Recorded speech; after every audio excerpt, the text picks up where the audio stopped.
Yeah. So sometimes the past life bleed throughs are things that triggered from items in front of us now. And sometimes it's just a memory. If we're doing something we used to do now, you can have these moments where you can literally, in your mind's eye, you go back in time, if you will, and you have all of these delicious experiences. Well, a lot of times it's not necessarily always negative. It could be positive. Yeah.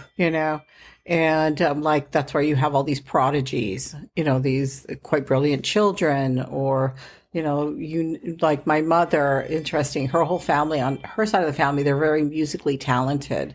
Like she can just listen to a tune and she can play it on the piano. Wow. That's it. And my nieces, they're concert, pianists.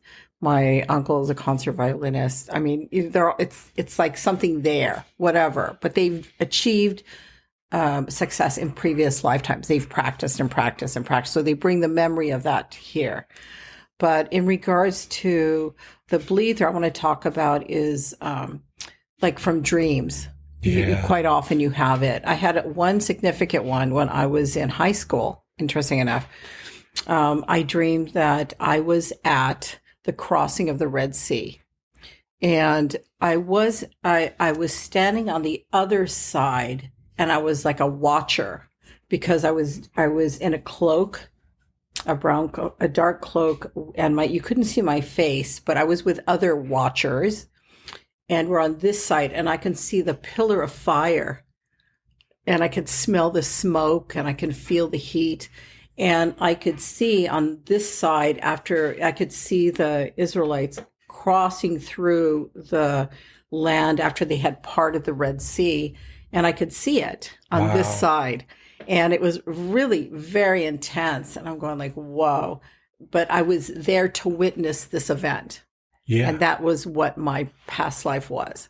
So were you a physical person, or were you a soul between lives experiencing this big thing in I was history? a physical watcher. person watching it. So obviously I think I must have been from some other off-planet something watching this whole thing.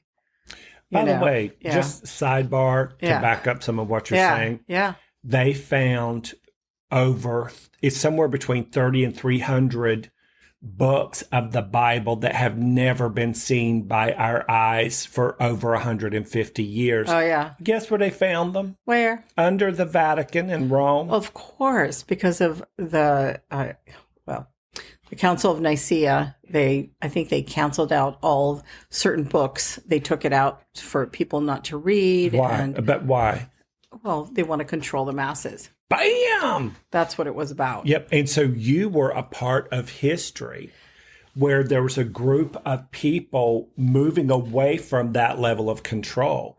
Well, it wasn't a judgment or anything. No, you were just watching. I was just watching that event. And then that was the end of the dream. But it was so impactful, so interesting that several years later, I was here in Los Angeles, and I had gotten talking to some young man, and we were talking about dreams, of course. And he told me, he said, I had a very significant dream. I dreamed I was in the city of Sodom and Gomorrah when it was being destroyed. I was like, whoa, amazing. So he told me his whole story, and I go, yeah. And I told him mine. Yeah. And I said, I believe you. I believe you were there. I love all of that. But it's very synchronous. Yes.